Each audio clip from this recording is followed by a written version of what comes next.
మన ప్రభువైన యేసుక్రీస్తు పరిశుద్ధ నామమున చేరిన సహోదరులందరకు పేరు పేరున వందనములు తెలియజేయుచున్నాను. దేవుని కృపను బట్టి దేవుని సన్నిధిలో మరి రోజున డిసెంబర్ 3వ తేదీన దేవుని సంకల్పంలో బైబిల్ స్టడీస్లో మనం చేరి ఉన్నాం. ఈరోజు ఈ క్లాస్ నందు మనము అపోస్తలుడైన పౌలు ఎఫెసీయులకు రాసిన పత్రిక 2వ అధ్యాయము 1 నుండి 7 వచనములు 1 నుండి 7 వచనములు ఈరోజు ధ్యానించేదము. ముందుగా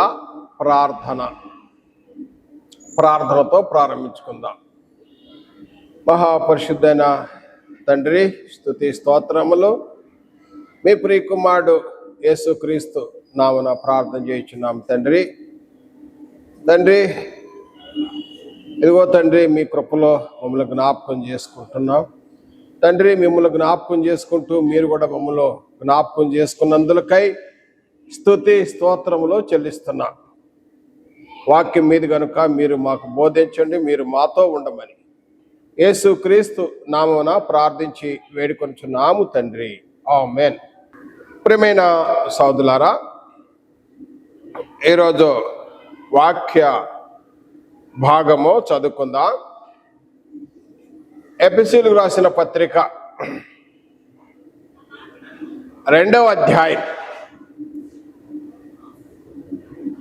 1 నుండి 7 వచనములో చదువుకుందాం. చదువుకొని వాటి యొక్క వివరణ చూద్దాం. ఎక్స్ప్లెనేషన్ రణను మనం గమనించదాము.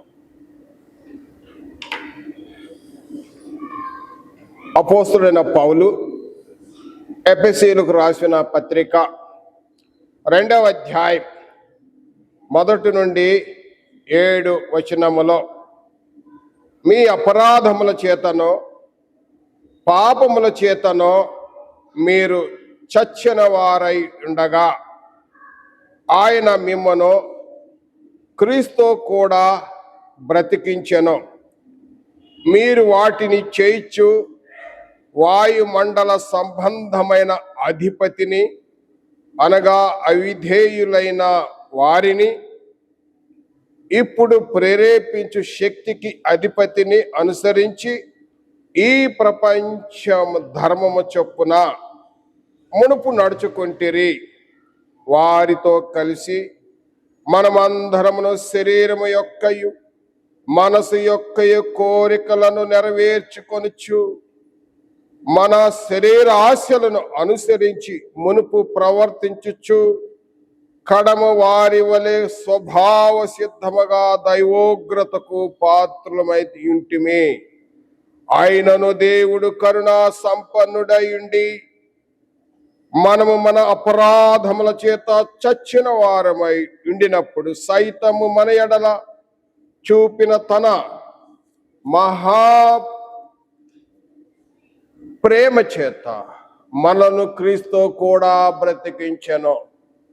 కృపచేత మీరు రక్షింపబడి ఉన్నారు.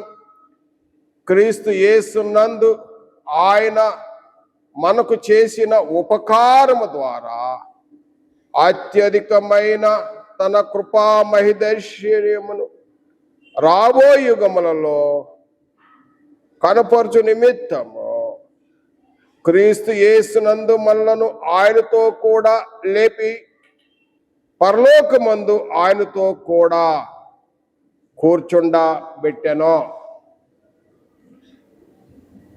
ప్రియమైన సహోదరులారా,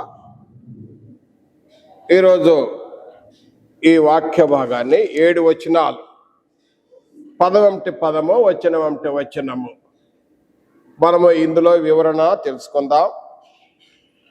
బైబుల్ స్టడీస్లో ఈ యొక్క క్లాసులో మరి ఎంత శ్రద్ధగా మీరు వింటే అంత మంచిగా నేర్చుకుంటారు. మంచిగా నేర్చుకుంటే చాలా గొప్పగా ప్రసంగం చేయగలుగుతారు, మంచి ప్రసంగం చేయగలుగుతారు. ఇవి మీరందరూ కూడా అనేక మంది ఇక్కడ బోధకులు కూడా ఉన్నారు, ఈ వాక్యం వినేవారు, కాబట్టి చాలా ఉపయోగపడుతుంది. అయితే ఈ వాక్య భాగము చదువుకొని ఉన్నాము. ఈ వివరణలో ఒక టైటిల్ అంశాన్ని ఎన్నుకుందాం. అంశం ఏమనగా 2వ అధ్యాయం 1వ వచనములో చూద్దాం. మీ అపరాధముల చేతను పాపముల చేతను మీరు చచ్చిన వారై ఉండగా ఆయన అనగా దేవుడు మిమ్మను క్రీస్తు కూడా బ్రతికించెను. అంశమేమనగా అంశము మృతుడవా సజీవుడవా, మృతుడవా సజీవుడవా అనే అంశం. లేకపోతే చచ్చినవాడవా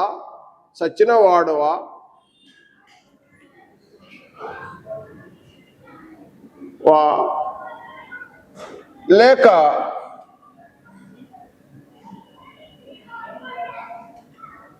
సజీవుడవా సజీవుడవా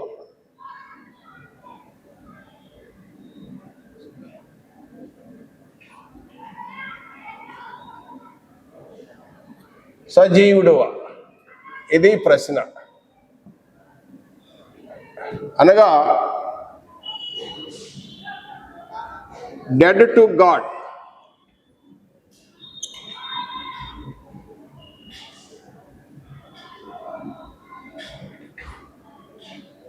alive to God.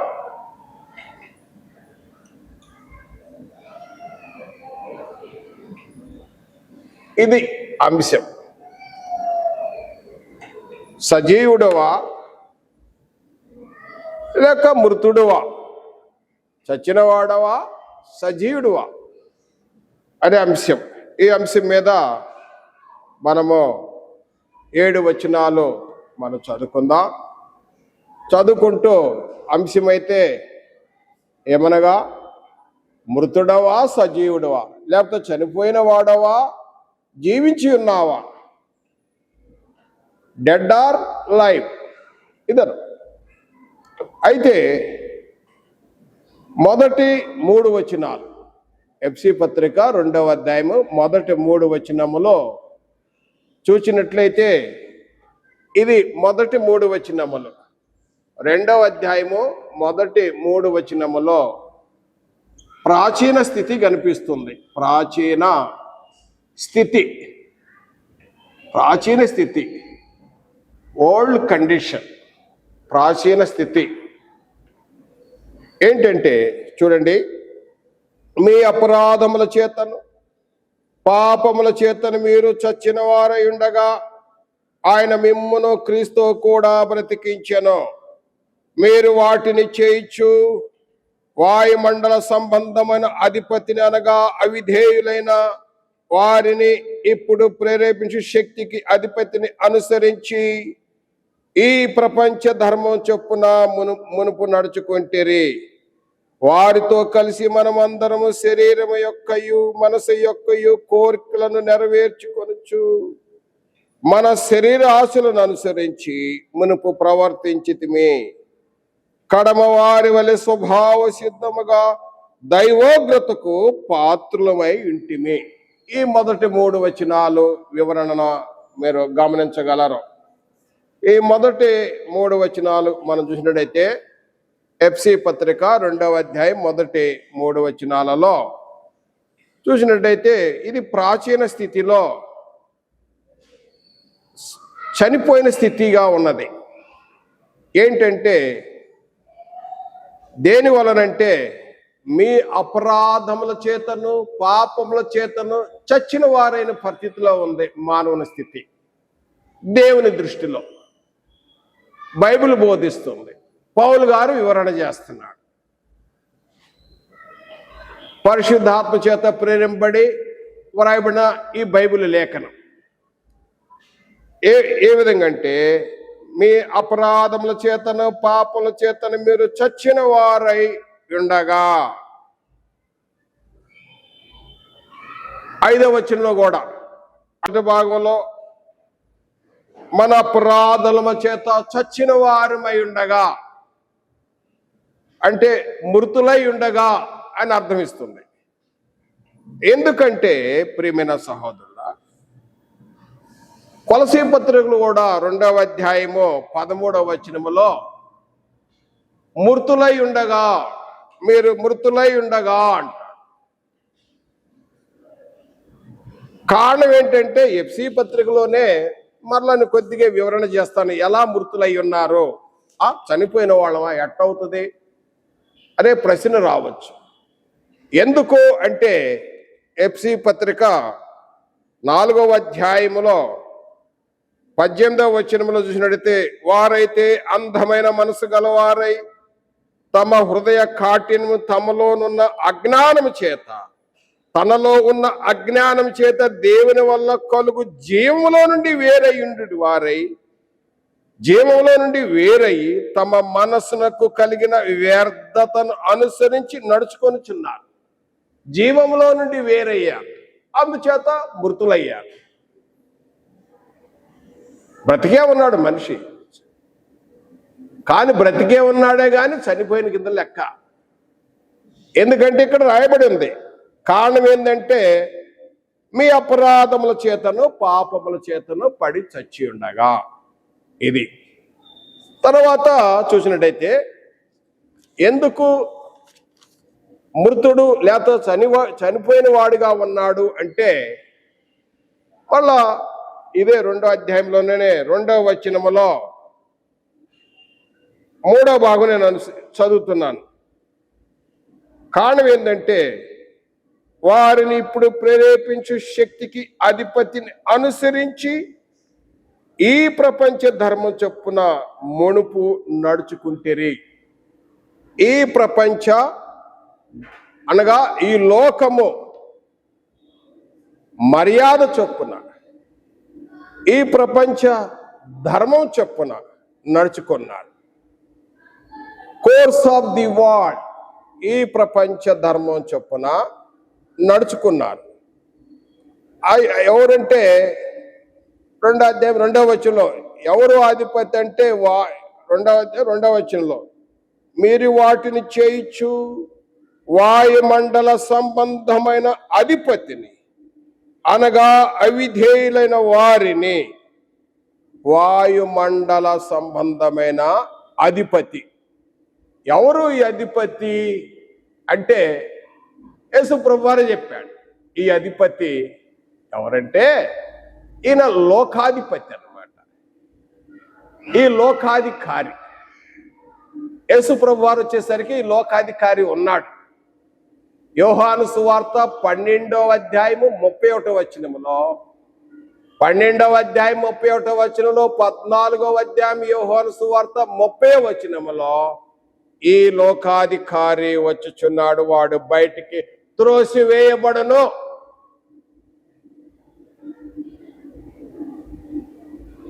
కనుక ఈ లోకాధికారి, ఈ వాయుమండల అధిపతి ఎవరంటే, ఇంకా చూసినట్లయితే పౌలు గారు చక్కగా జ్ఞాపకం చేస్తాడు. కొరింథీ రాసిన 2వ పత్రికలో 4వ అధ్యాయంలో 4వ వచనం నుండి చూసినట్లయితే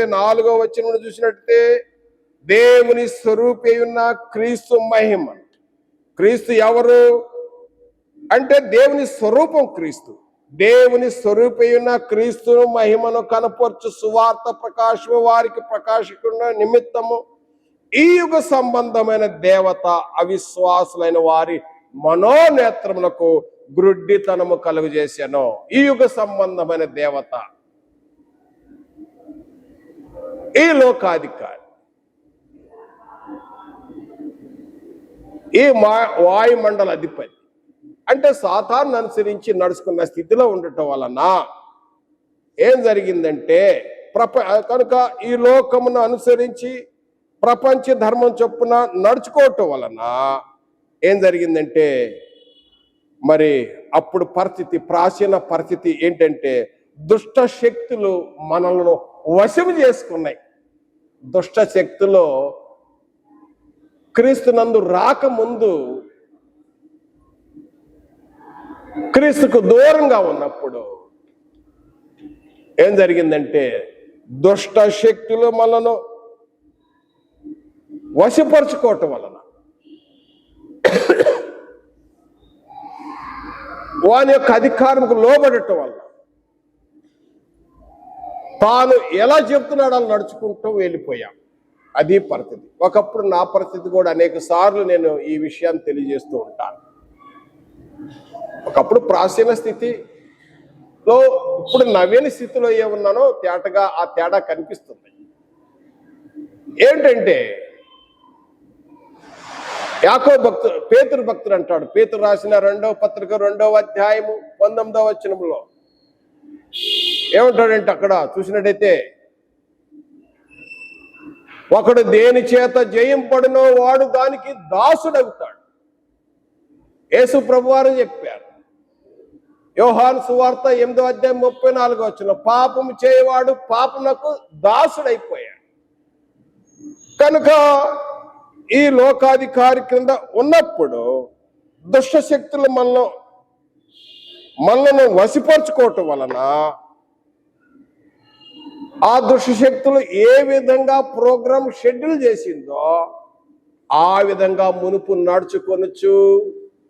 శరీరం యొక్క కోరికల యొక్క మనసు యొక్క కోరికల ప్రకారము నడుచుకుంటూ అంటే పులిపిలం చేస్తూ ఏది ఆలోచన చేసుకుంటూ పోయాడు ప్రాచీన స్థితిలో ఉన్నప్పుడు. అది తర్వాత చూసినట్లయితే 2వ అధ్యాయంలో 2వ భాగంలో 3వ వచనము 2వ భాగంలో దేవుని ఈ విధంగా నడుచుకోవటం వలన దేవుని ఉగ్రతకు గురయ్యాం, దేవుని కోపానికి గురయ్యాము అంటాడు. 2వ అధ్యాయము 3వ వచనంలో చూసినట్టయితే వారితో కలిసి మనమందరము శరీరము యొక్క మనసు యొక్క కోరికలు నెరవేర్చుకొనొచ్చు. మన శరీరం ఆశను అనుసరించి మునుపు ప్రవర్తించచ్చు. కడమ వారి స్వభావ సిద్ధంగా దైవోగ్రతకు పాలైతుంది. దేవుని యాంగర్ ఆఫ్ గాడ్, దేవుని కోపానికి దైవోగ్రతకు గురయ్యాం. అపరాధముల చేతను పాపల చేతను పడిచుండటం వలన ఈ ప్రపంచ ధర్మం చొప్పున నడుచుకుంటూ వలన తర్వాత వాయుమండల అధిపతి క్రింద ఆ అధిపతి కింద ఉండటం వలన అదేవిధంగా దుష్టశక్తులు మనల్ని ఆవరించి ఆ దుష్టశక్తులు ప్రేరించిన ప్రకారం నడుచుకొనొచ్చు. శరీర ఆశల ప్రకారం మనస్సు ఆశల ప్రకారం నడుచుకుంటూ వాని ఆశల ప్రకారం వాటిని నెరవేరుస్తూ ఉండటం వలన కారణం ఏంటంటే పౌలు గారు ఇక్కడ తెలియజేసేదంటే వీటి వలన దేవుని ఉగ్రతకు గురైపోయాము అంటాడు. దేవుని కోపానికి గురయ్యాం. ఎందుకంటే ఇంకా వివరిస్తున్నాను. పేతురు రాసిన 1వ పత్రికలో 4వ అధ్యాయం ఏ విధంగా ఒకప్పుడు నడుచుకున్న స్థితి ప్రాచీన స్థితిని జ్ఞాపకం చేస్తున్నాను. దేవుని దగ్గర రాకముందు పరిస్థితిని జ్ఞాపకం చేస్తున్నాను. 4వ అధ్యాయం పేతురు రాసిన 1వ పత్రిక 4వ అధ్యాయం 3వ వచనంలో చదువుతున్నాను. మనము పోకిరి చేష్టలు దురాశలు మద్యపానము అల్లరితో కూడిన ఆటలు పాటలు త్రాగుబోతులు విందులు చేయదగని విగ్రహ పూజలు మొదలైన వాటిని చేయించు నడుచుకొనొచ్చు. అన్ని జనుల ఇష్టము నెరవేర్చుచుండుటకు గతించిన కాలమే చాలు. అందులో దుర్వ్యాపారం ఉన్నది. దుర్వ్యాపారం కాబట్టి నా ప్రియ సహోదరుడా, ఇది ప్రాచీన స్థితి. ఏంటంటే ఈ ప్రాచీన స్థితిలో ఈ విధంగా మానవుని స్థితి ఉండటం వలన మానవుడు ఈ స్థితిలో ఉండటం వలన ఓల్డ్ కండిషన్, ప్రాచీన స్థితి ఓల్డ్, ఇది కండిషన్. ఈ కండిషన్లో ఉండటం ఏంటి? ఏ కండిషన్లో ఉన్నాడు? అపరాధముల చేతను పాపల చేతను పడి చచ్చి ఉన్నాడు. ఒకటే ఎందుకు చచ్చి ఉన్నాడంటే ఈ ప్రపంచ ధర్మ చొప్పున నడుచుకుంటూ ఉన్నాడు, దుర్వ్యాపారంలో కలిగి ఉన్నాడు, అదేవిధంగా శరీరాశలు మనసు ఆశల ప్రకారం ఏదొస్తే అది చేసుకుంటూ స్వభావ సిద్ధముగా అన్నాడు. స్వభావ సిద్ధంగా అంటే ఎందుకంటే లోకంలో పాపం విస్తరించింది. ఇక్కడ ఇది కూడా కొద్ది తెలియజేయాలనుకుంటున్నాను. రోమా పత్రికలో 5వ అధ్యాయం 12వ వచనము మరియు 14వ వచనములో ఒకని వలన పాపము లోకమంతా విస్తరించింది. 14వ వచనం రోమా పత్రిక 5వ అధ్యాయం 14వ వచనంలో ఆదాం మొదలుకొని మోషే వరకు పాపము ఏలిందంటాడు. పాపము చేయని వారి మీద కూడా పాపం వచ్చింది అంటాడు. అదే స్వభావ సిద్ధంగా ఇదిగో ఇది వచ్చేసింది. స్వభావ సిద్ధముగా ఆ విధంగా నడుచుకోవటం వలన అంటాడు దేవోగ్రతకు పాత్రులమైతిమి అంటాడు. దేవోగ్రత ఇది ప్రాచీన స్థితి. పౌలు గారు ఈ 3 వచనాలు ప్రాచీన స్థితిని వివరించిన తర్వాత మరలా 4వ వచనము నుండి ఎఫ్సి పత్రిక 4వ వచనం నుండి 7వ వచనం గురించి చెప్తూ నవీన స్థితిని జ్ఞాపకం చేస్తున్నాడు. నవీన స్థితి. నవీన స్థితి ఏంటంటే న్యూ కండిషన్. నవీన స్థితి. ఈ న్యూ కండిషన్లో మానవుడు ఏమవుతున్నాడో చెప్తున్నాడు, వివరణిస్తున్నాడు. ముందు ఇది ఎక్స్ప్లెయిన్ చేశాడు. మొదటి 3 వచనాలు దేవుడు ఒక ఉద్దేశాన్ని పౌలు గారు ఇక్కడ వివరణ చేశాడు. తర్వాత 2వ అధ్యాయము ఎఫ్సి పత్రికలో 4 నుండి 7 వచనం మానవుని యొక్క నవీన స్థితి ఏ విధంగా ఉంటుందో మానవుని నవీన స్థితి అన్నమాట. అది ఈ నవీన స్థితి అనగా అలైవ్ టు గాడ్.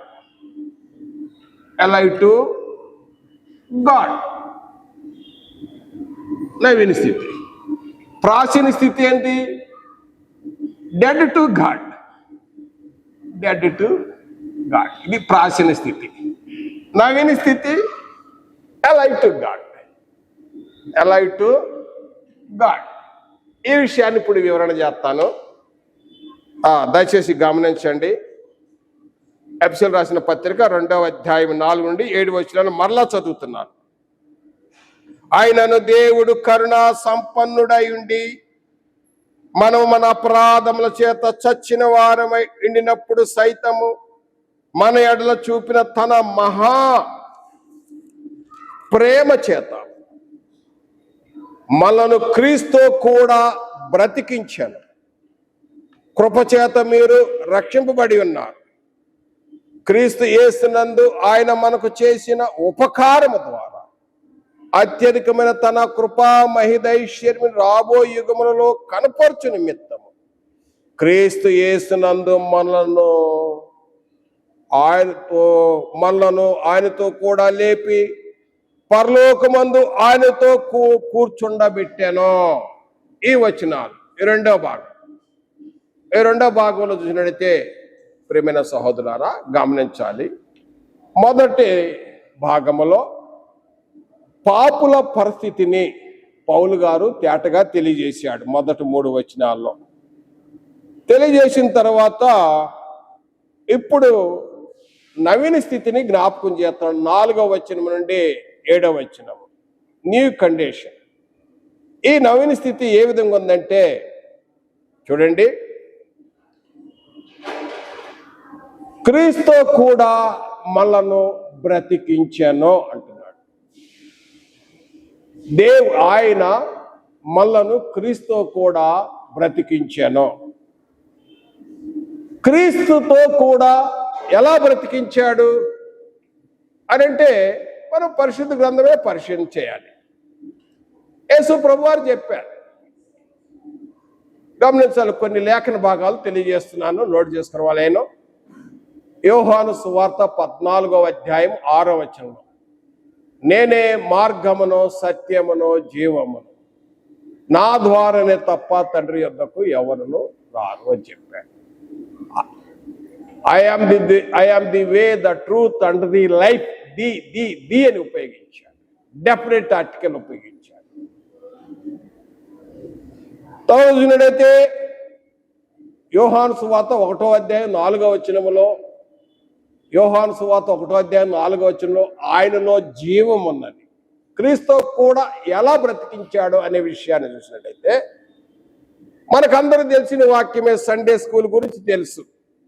యోహాను సువార్తలో 3వ అధ్యాయము 16వ వచనము, దేవుడు లోకమును ఎంతో ప్రేమించెను కాగా ఆయన తన అద్వితీయ కుమారునిగా పుట్టిన వాని యందు విశ్వసించు ప్రతివాడును నిత్య జీవం పొందినట్లు ఆయనను అనుగ్రహించాను. నిత్య జీవము పొందినట్లు క్రీస్తు కూడా ఏ విధంగా బ్రతికింపబడుతున్నారు అనే విషయాన్ని, ఏ విధంగా బ్రతికింపబడుతున్నారంటే నా ప్రియ సహోదరుడా, ఇప్పుడు లేఖన భాగంగా తెలుసుకో. ఈ క్రీస్తు కూడా ఏ విధంగా బ్రతికింపబడుతున్నారో 4-5 వచనాలలో, 4 ఎఫెసీ పత్రికలో 2వ అధ్యాయం 4-5 వచనాలు మరలా చదువుతున్నాను గుర్తు, ఎందుకంటే అర్థం కావాలి, పాఠము అర్థం కావాలి. 4-5 వచనం ఏ విధంగా బ్రతికింపబడుతున్నాము అనే విషయాన్ని చూసినట్టయితే 4-5 వచనాలు, ఆయనను దేవుడు కరుణా సంపన్నుడై ఉండి మన అపరాధముల చేత పాపమ చేత చచ్చిన వారు ఉండినప్పుడు సైతము మన ఎడల చూపిన తన మహా ప్రేమ చేత మనను క్రీస్తు కూడా బ్రతికించెను. ఏ విధంగా బ్రతికిస్తాం? ఒకటే ముందు తెలుసుకున్నాము, ఏంటంటే మూలాలు తెలిసాం. ఏంటి? నేనే మార్గము సత్యము జీవం అన్నాడు. ఆయనలో జీవం ఉంది, ఆయన్ను విశ్వసించేవారు జీవం పొందుతారు, అది తెలుసుకున్నాము. తర్వాత చూసినట్లయితే ఏ విధంగా అంటే క్రీస్తు కూడా ఏ విధంగా లేపబడతామంటే ఇదిగో ఆన్సర్. రోమాపత్రికలో 6వ అధ్యాయం 3-6 వచనాలతో మన క్రీస్తు కూడా లేపబడుతున్నాము, బ్రతికింపబడుతున్నాము ఆ విషయాన్ని అన్నమాట, సజీవులుగా ఉంటున్నాము. రోమిలు రాసిన పత్రికలో మనం చదువుతూ, మనం బైబిల్ విద్యార్థులం కాబట్టి మన విషయాన్ని మనం బాగా తెలుసుకోవాలి. 6వ అధ్యాయం 3-6 వచనాలు, 6వ అధ్యాయం 3-6, క్రీస్తు యేసులోనికి బాప్తిసం పొందిన మనమందరము ఆయన మరణంలోనికి బాప్తిసం పొందితని మీరు ఎరగరా? కాబట్టి తండ్రి మహిమ వల్ల క్రీస్తు మృతుల్లో నుండి ఎలాగూ లేపబడినో, క్రీస్తు ఏ విధంగా లేపబడినో అలాగే మనమును నూతన జీవను పొందిన వారమే నడుచుకున్నట్లు మనము బాప్తిసం వల్ల ఆయన మరణములో పాలు పొందుటకై ఆయనతో కూడా పాతి పెట్టబడితిమి. మరియు 5వ వచనం, మరియు ఆయన మరణం యొక్క సాదృశ్యమందు ఆయనతో ఐక్యం గలవారమైన ఎడల ఆయన పునరుద్ధానం యొక్క సాదృశ్యమందు ఆయనతో ఐక్యం గలవారమై ఉంటిమి. ఇది క్రీస్తు కూడా ఐక్యమై నూతన జీవం పొందుటకు, ప్రాచీన స్వభావం పాతిపెట్టుటకు, నవీన స్వభావం అనగా క్రొత్త జన్మ జన్మించి నీటి మూలంగాను ఆత్మ మూలంగాను క్రొత్త జన్మ జన్మించి నీటి బాప్తిసం ద్వారా నీటి నుండి బయటికి వచ్చుట ద్వారా, ఏదో బట్టలు తడుపుకోనో పెళ్లికో సమాధులకో సర్టిఫికెట్ కోసం కాదు, ఇది అసలు ఉద్దేశ్యం. అప్పుడు క్రీస్తు ఏ విధంగా 3 దినముల తర్వాత తిరిగి లేచాడో అదేవిధంగా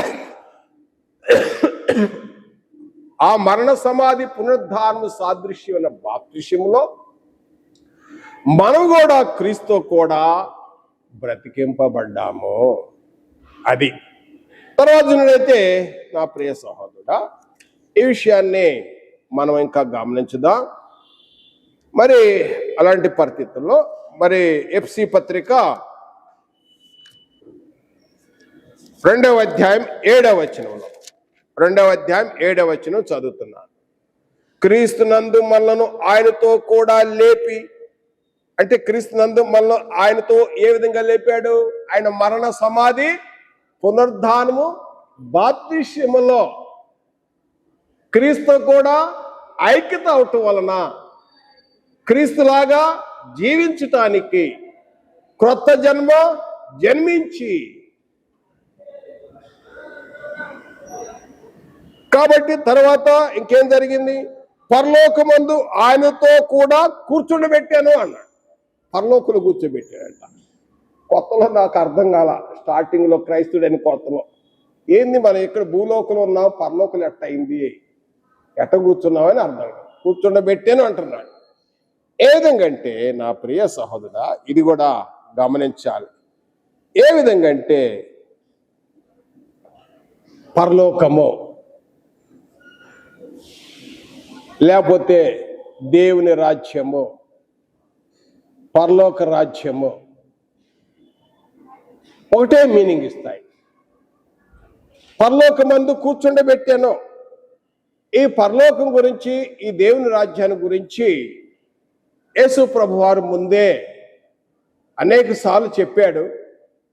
ఈ పరలోక రాజ్యము, దేవుని రాజ్యము సమీపించుందని అనేకాలు చెప్తుంటే అప్పుడు ఎవరికి అర్థం కాలేదు. అక్కడ హేరోదుకు అర్థం కాలేదు ఈ దేవుని రాజ్యము లేక పరలోక రాజ్యం గురించి. కొద్దిగా వివరణిస్తున్నాను. హేరోదుకు అర్థం కాలేదు, అక్కడ పరిశీలన శాస్త్రులు కూడా అర్థం కాలేదు. పరిశీలన శాస్త్రులకు అర్థం కాలేదు, హేరోదుకు అర్థం కాలేదు. అందుచేత 2 సంవత్సరాల లోపు పిల్లలందరూ చంపేయండి అని ఆర్డర్ చేశాడు. అర్థం కాల. మరి పిలాతుకు కూడా కన్ఫ్యూజన్ చేశారు. కైసరు కంటే ఈయన గొప్ప, ఈయన రాజు అంటున్నాడని. కైసరికి అర్థం కాలేదు. అక్కడ శిష్యులు కూడా అర్థం కాలేదు. నేటి అనేక మంది క్రైస్తవులు కూడా అర్థం కావట్లేదు. ఒక రాజ్యమే దేవుని రాజ్యం. యేసు ప్రభువారు తేటగా చెప్పాడు. ఆయన లేఖనాలు గమనించాలి.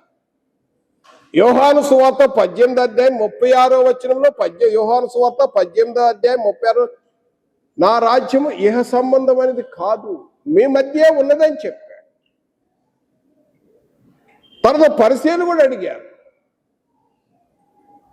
లోకాసు వార్త 17వ అధ్యాయం 20-21వ వచనంలో పరిశీలన ఎప్పుడు రాజ్యంలో మీ మధ్యనే ఉందన్నాడు.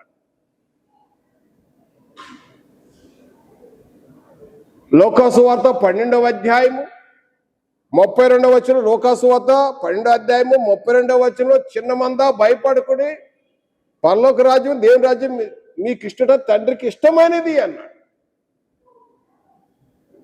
కాబట్టి మరి ఎవరంటే అది ఆ రాజ్యం ఏంటంటే క్రొత్త జన్మ జన్మించిన వారు ఆయన రాజ్యంలోనే ఉన్నారు. కొలసీ పత్రిక అంటాడు, ఇది కూడా పాస్ట్ టెన్సే చెప్పబడి ఉంది.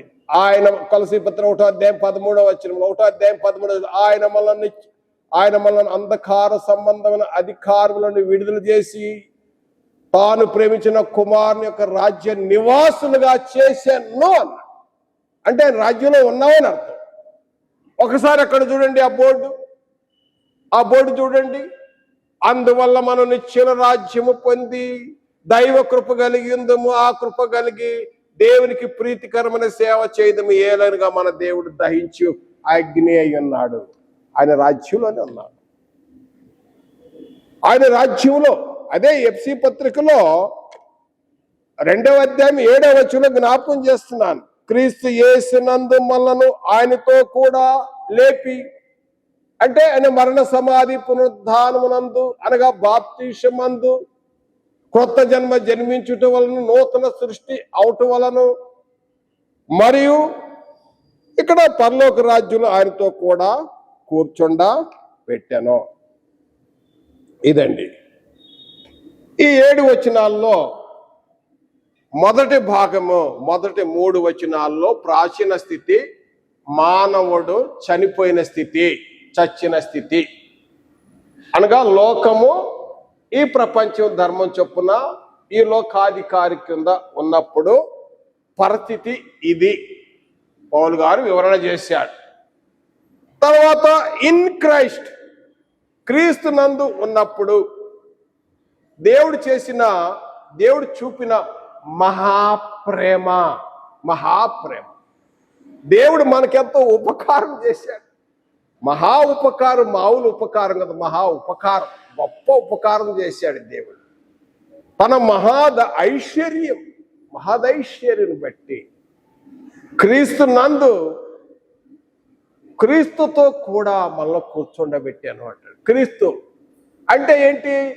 సంఘమునకు శిరస్సు క్రీస్తు దేవుని కుడిపార్శ్వాన ఉంటే సంఘము భూలోకంలో ఉన్నది. సంఘము భూలోకములో ఉంటే శిరస్సు దేవుని కుడిపార్శ్వాన క్రీస్తు ఉన్నాడు. క్రీస్తుకు సంఘానికి మధ్య ఐక్యత బంధం ఉన్నది. క్రీస్తు రక్తం ప్రవశిస్తుంది. కాబట్టి ఈ నవీన స్థితిలో మానవుడు ఏమవుతున్నాడంటే క్రీస్తు నందు అలైవ్ టు గాడ్, బ్రతికి ఉన్నాడు అంటాడు. చనిపోయిన వ్యక్తి బ్రతుకుతున్నాడు. కాబట్టి సహోదరుడా, మరి వాక్యం నువ్వు సజీవుడిగా ఉన్నావా లేక మృతుడిగా ఉన్నావా? ఈ వ్యత్యాసం 2 భాగాల్లో పౌలు గారు దేవుని యొక్క చిత్తాన్ని తెలియజేస్తూ వివరణ ఇచ్చాడు. అయితే ఇప్పుడు చనిపోయిన వాడు ఎలా బతుకుతాడో ఇంకొక ఉదాహరణ కూడా నేను జ్ఞాపకం చేస్తున్నాను. పాత నిబంధనలో అంటే మరణించిన వారు బ్రతుకుట, మరణించిన వారు బ్రతుకుటం గురించి పాత నిబంధన బ్రతుకుటలో వాడు సంఖ్యాకాండము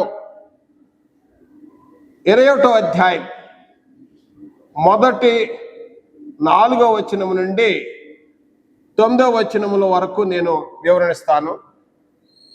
ఇజ్రాయెల్ ప్రజలు ప్రయాణిస్తున్నారు అరణ్యములో. సంఖ్యాకాండం దయచేసి గమనించండి. సంఖ్యాకాండము 21వ అధ్యాయం.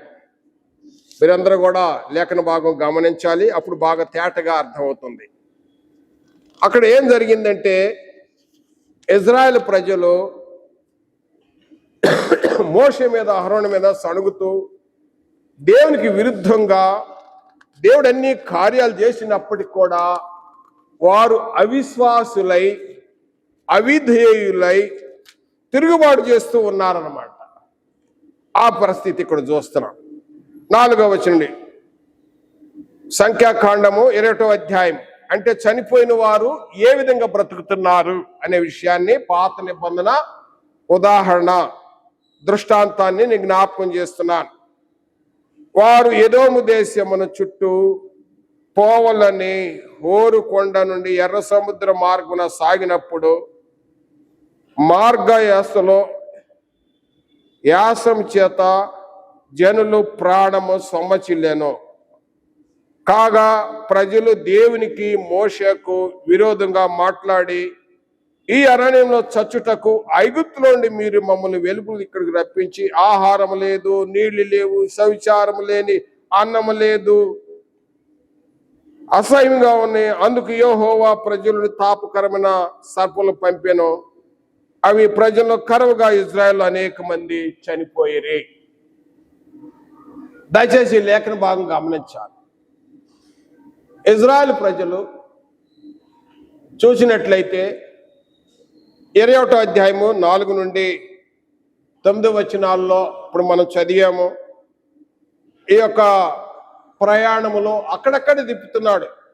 ఆ యోర్దాన్ని దాడితే కనాను ప్రాంతం చేరుకుంటారు. కానీ వీరందరూ అవిధేయులు అవుతున్నారు, అవిశ్వాసులు అవుతున్నారు. వీరి సహవాసం మంచిగా లేదు. వీరి సహవాసం అవిశ్వాసంతో ఉన్నది. వారు ఎక్కువ మంది సడిగారు. సంఖ్యాకాండం 16వ అధ్యాయంలో చూడొచ్చు. అదేవిధంగా 20వ అధ్యాయంలో, తర్వాత 21వ అధ్యాయంలో చూస్తే వారు చణుగుతున్నారు. ఏమడుగుతుంది? ఐగుప్తు నుండి మమ్మల్ని ఎందుకు తీసుకొచ్చావు మోషే? మేము ఇక్కడ చచ్చిపోతున్నాము, ఇక్కడ సప్పగుంది ఆహారము, అక్కడైతే మాకు పచ్చాపులు, చిలకడ దుంపలు, కీరాలు, దోసకాయలు అక్కడ చాలా ఉచితంగా దొరికాయి. చవి చారవలేని ఫుడ్. మా పిల్లలు మేమంతా ఈ మార్గంలో అలసిపోతున్నాము అని మోషే మీద తిరుగుబాటు చేశారు. ఒక విధంగా చెప్పాలంటే దేవుడైన యెహోవా మీదే తిరుగుబాటు చేశారు. అప్పుడు దేవుడు ఏం చేశాడంటే సర్పాలు పుట్టించాడు. ఆ సర్పాలు వచ్చి కరుస్తున్నాయి. తాకగానే ఎవరినైతే ముట్టినాయి అప్పుడు ఆ కరవగానే వెంటనే ఆ పాయిజన్ విషము గుండెకి ఎక్కుతుంది. ఇక కళ్ళు తిరగటము, ఇక వాంతులు, లేకపోతే ఇక రకరకాలమైన బాధతో కొట్టులాట జరుగుతూ ఉంది. చచ్చిపోతున్నారు అనేక మంది. చనిపోయే పరిస్థితుల్లో మరలా వచ్చి మోషేను బతిలాడారు. అయ్యా మేము మమ్మల్ని క్షమించు, మళ్ళీ అడుగు అంటే ఇప్పుడు మళ్ళా మోషే పోయి దేవుని ఎదుట ప్రేయర్ చేశాడు. చూడండి 7వ వచనం. కాబట్టి ప్రజలు మోషే యొద్దకు వచ్చి, మేము యెహోవాకును నీకును విరోధంగా మాట్లాడి పాపము చేసితిమి. యెహోవా మా మధ్య నుండి ఈ సర్పమును తొలగించినట్లు ఆయన వేడుకొనిమని మోషే ప్రజల కొరకు ప్రార్థన చేయగా, యెహోవా తాపకరమైన సర్పములను ప్రతిమను చేయించి స్తంభం వద్ద పెట్టుము. అప్పుడు కరవబడిన ప్రతివాడు దాని వైపు చూసి బ్రతుకును మోషేకు సెలవిచ్చాడు. కాబట్టి మోషే ఇత్తడి సర్పం చేయించి స్తంభం మీద దాన్ని పెట్టాను. అప్పుడు సర్ప కాటుకు తినిన ప్రతివాడు ఆ ఇత్తడి సర్పము మీద నిదానించి చూసినప్పుడు బ్రతికాను. వారు ఏం కోరారు? ఈ సర్పాలు మొత్తం తీసేయమని కోరారు. సర్పాలు తీసేయిలా, అవి ఉంటాయి. కానీ ఎవరైతే సర్పకాటుకు గురయ్యారో వారేం చేయాలి? మోషే చెప్పాడు, ఒక స్తంభం మీద ఇత్తడి సర్పాన్ని ఉంచు. ఎవరైతే కాటు వేయబడ్డారో ఆ సర్ప కాటుకు గురైన వారు ఆ స్తంభం మీద ఉన్న ఇత్తడి సర్పం వైపు ఎవరు చూశారో వారు బ్రతుకుతారు. సర్పాలు తీసేయమని కోరారు. సర్పాలు ఉంటాయి అక్కడ. కానీ ఏమి చేయాలి వారు ఏం చేయాలయ్యా? నా తప్పు అయిందయ్యా, పాపం అయిందంటే ఎక్సైజ్ లేదు అక్కడ. అయ్యా మమ్మల్ని క్షమించంటే ఎక్సైజ్ లేదు అక్కడ. అక్కడ ఏం చెప్పాడు? కండిషన్ చెప్పాడు. ఏంటంటే మోషేకి చెప్పాడు, ఒక స్తంభం మీద ఇత్తడి సర్పం చేయించి అటు ఎలా పెట్టు.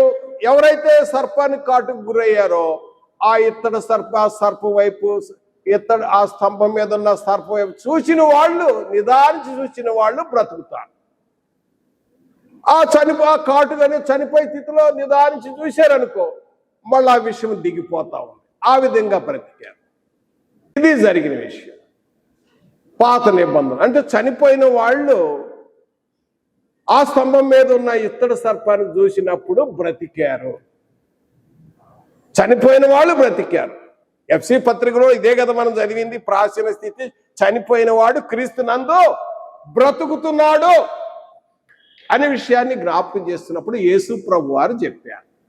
ఇదే దృష్టాంతాన్ని యోహాను సువార్తలో దయచేసి గమనించండి. నికోదేముతో సంభాషణలో ఒకడు కొత్తగా జన్మించాలి, బ్రతకాలంటే దేవుని రాజ్యంలో ప్రవేశించాలని చెప్పిన తర్వాత యోహాను సువార్త 3వ అధ్యాయము 14-15 వచనాల్లో ఆయన ఈ విధంగా యేసు ప్రభు వారు చెప్పాడు. అరణ్యములో మోషే సర్పమును ఎలాగో ఎత్తెనో, అరణ్యములో మోషే సర్పమును ఎలాగో ఎత్తెనో అలాగే విశ్వసించు ప్రతివాడు నశింపక ఆయన ద్వారా నిత్య జీవం పొందినట్లు మనిషి కుమారుడు ఎత్తబడవలెనో. మనిషి కుమారుడు ఎత్తబడతాడు, శిలువ మరణం నందుతాడు అనేక సార్లు కూడా చెప్పాడు. 12 యోహాను సువార్త 12:32 34 కూడా చెప్పాడు.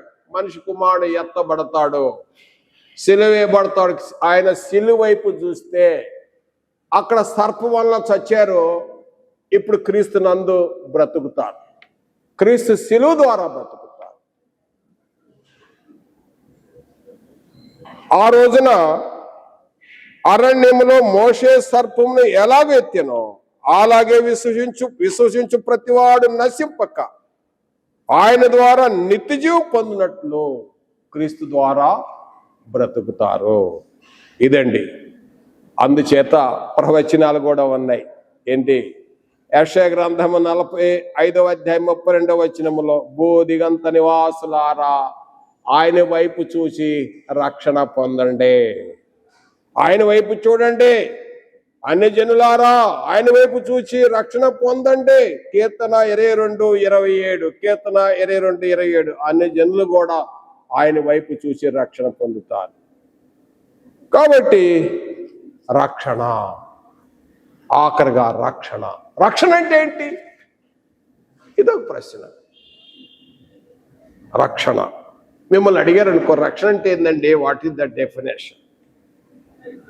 రక్షణ అనగా బైబిల్ ప్రకారం తెలియజేస్తున్నా, మన అపరాధముల చేతను పాపముల చేతను పడి చచ్చిన స్థితిలో, అలాంటి స్థితిలో ఉన్నప్పుడు మనము దేవునికి ఉగ్రతకు గురై ఉన్న పరిస్థితుల్లో, దేవుని కోపానికి గురై ఉన్నాం, యాంగర్ ఆఫ్ గాడ్, దేవుని ఉగ్రతకు గురై ఉన్నాము. ఫస్ట్ విషయం, అక్కడి నుంచి రక్షింపబడాలి. ఎందుకంటే మానవుని స్థితి ఎలా ఉందంటే, రోమాపత్రికలో 5వ అధ్యాయం 6వ వచనము, 8వ వచనము, 10వ వచనము. రోమపత్రిక 5వ అధ్యాయము 6వ వచనము, 8వ వచనము, 10వ వచనంలో మనము బలహీనులమై ఉండగా, భక్తిహీనులమై ఉండగా, మనము పాపులమై ఉండగా, రోమపత్రిక 5:10లో మనం శత్రులమై ఉండగా, దేవుని ఉగ్రతకు గురైన పరిస్థితిలో ఉన్నప్పుడు రక్షణ అంటే క్రీస్తు నందు. రోమాపత్రిక 5:9లో మనం ఈ ఆన్సర్, దేవుని కోపము నుండి మనము రక్షింపబడ్డాము అంటాడు. రోమాపత్రిక 5వ అధ్యాయము 9వ వచనములో, కాబట్టి ఆయన రక్తం వల్ల ఇప్పుడు నీతిమంతులుగా తీర్చబడి మరింత నిత్యముగా ఆయన ద్వారా ఉగ్రత నుండి రక్షింపబడితిమి. ఉగ్రత నుండి రక్షింపబడితిమి. దేవుని కోపం నుండి మనం రక్షింపబడ్డాం. అది క్రీస్తు నందు నీతిమంతులుగా తీర్చాడు. దేవుని కోపం ఎవరి మీద కోపమో, మనుషుల మీద కాదు. అక్కడ రోమాపత్రిక 1వ అధ్యాయం 18వ వచనం దేవుని కోపం ఎక్కడుంది అంటే, దుర్నీతి చేత సత్యం అడ్డగించే మనుషుల యొక్క సమస్త భక్తిహీనత మీదను దుర్నీతి మీదను దేవుని కోపము పరలోకం నుండి వస్తుంది. దేవుని కోపం అది. దేవుని కోపం భక్తిహీనత మీద, దుర్నీతి మీద, అపరాధముల చేత, పాపముల వల్ల దేవునికి కోపం ఉంది. ఆ కోపము నుండి విడుదల, ఆ ఉగ్రత నుండి విడుదల కావటమే రక్షణ. రోమాపత్రిక 5వ అధ్యాయం 9వ వచనములో, ఎఫ్సీ పత్రిక 2వ అధ్యాయం 4, 5 వచనాలలో మనం దేవుని ఉగ్రత నుండి మనం రక్షింపబడుతున్నాము. రక్షణ అది. ఆ రక్షణ సంకల్పము దేవుడు క్రీస్తు నందు ఇచ్చాడు. క్రీస్తు నందు మనం బ్రతికించాడు. ఆయన జీవం, మన జీవము క్రీస్తు కూడా ఉంది. అపోస్తలుల బోధ అదే ఉన్నది. యోహాను రాసిన మొదటి పత్రిక 5వ అధ్యాయం 11, 12 వచనాల్లో జీవం ఆయన దగ్గర ఉంది. క్రీస్తు కూడా బ్రతికింపబడ్డావు. నువ్వు క్రీస్తు కూడా బ్రతికింపబడ్డావా? నువ్వు ధన్యుడు. క్రీస్తు నందు లేకపోతే, పౌలు గారి వివరణ బైబిల్ చెప్తుందంటే, మృతుడవే అని రాయబడింది. మృతుడవే.